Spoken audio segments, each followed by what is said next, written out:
Welcome in and thanks for joining us for the WHHI Daily News, where we strive to bring you more Lowcountry news more often. I'm Bob Stevens.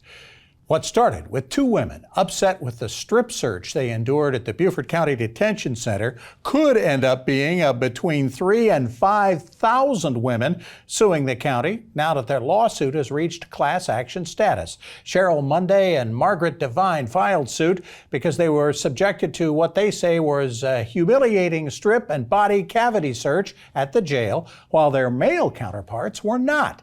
This all happened between February of 2015 and May of 2020. The two women had been arrested separately on DUI charges that were eventually dismissed. COVID relief funding is still coming from the federal government. The town of Hilton Head Island is going to hand over $100,000 in new money from the Department of Housing and Urban Development to the Community Foundation of the Lowcountry to distribute to local nonprofits to help low and middle income residents still impacted by the pandemic. In the past 2 years, the foundation has given over $730,000 in aid to local nonprofits for rent and food, and school tutoring, and inflation, of course, is eating away at some of that help. The breakdown of a successful Beaufort Water Festival is nearing completion. We're going to talk with Mayor Stephen Murray in a few moments about that. Planning for next year's festival, less than 2 months away. 36-year-old Beaufort native James Nutt, who's been volunteering at the festival since he turned 21, will be the Commodore for the 2023 festival. He was nominated for the job by this year's Commodore, Shauna Duran. Nutt was this year's program coordinator. He runs the residential division of CBM Concrete in Hardyville. Got involved at the request of a friend many years ago and has made a whole lot more sense.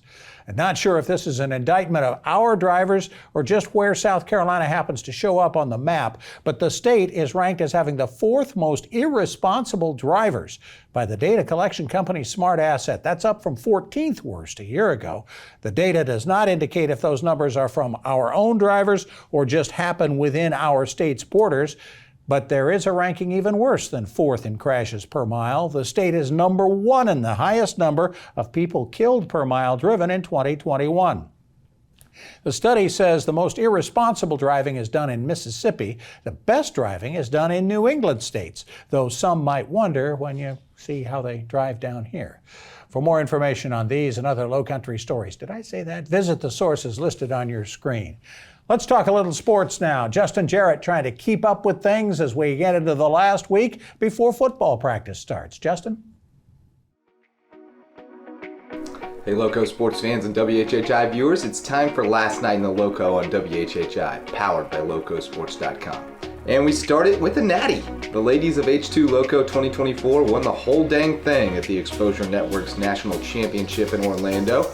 After squeaking out a 1-point comeback win in the quarters, H2 took down a tough team from Florida in the semis before blowing out Smack Believe from Ohio by 21 in the title matchup to win the Aqua Platinum bracket. Total domination for the Loco ladies, who bring home their fourth chip of the season to cap off a tremendous summer.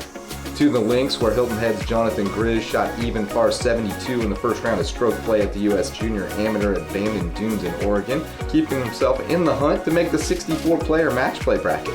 The leaders are at 6 under, and Grizz is tied for 49th, 6 shots back, but that tie goes through magic number 64, so he needed a solid round out west today. Update tomorrow. And a quick note on Beaufort High student athlete Anderson Jones, whose rehab from a spinal fracture is progressing tremendously at Shepherd Center in Atlanta. The Loco family was able to stop by and say hi on Saturday, and Anderson was pumped to hear about how many of these Anderson Jones Fan Club t-shirts we've sold. We're putting together a second order, so go to Locosports.com by Friday to get yours and support the Jones family. For Loco Sports and WHHI, I'm Justin Jarrett. Until next time, go Loco. Thanks, Justin. A whole lot of the Lowcountry has gone actually more than 24 hours without any rain. Holy moly. How much longer is that going to last? Maria Soden. Thanks, Bob. All right, so taking a look ahead, it does look like we're going to get a break in the rain this week. Wednesday is going to be partly cloudy, with Hilton Head having a high of 90 and a low of 78. Bluffton's going to have a high of 93 and a low of 76. And Beaufort's going to have a high of 95 and a low of 77. The sunrise for Wednesday is going to be at 6:35 and sunset's going to be at 8:23. Taking a look at the beach tides, high tide's going to be at 8:59 a.m. and low tide's going to be at 4:13 p.m. Taking a look into the rest of the week and into the weekend, Thursday it's going to be partly cloudy with highs in the 90s and lows in the 70s. Friday it's going to be sunny with highs in the 90s and lows in the 70s. And then come Saturday it's going to be partly cloudy with highs in the 90s and lows in the 70s. That's it for today. Let's head it back to the desk. When we come back, we're going to talk a little more about basketball actually coming to USCB. But next, we're going to talk about the mayor of Beaufort. Stephen Murray joins us to talk Water Festival and help for those in Ukraine.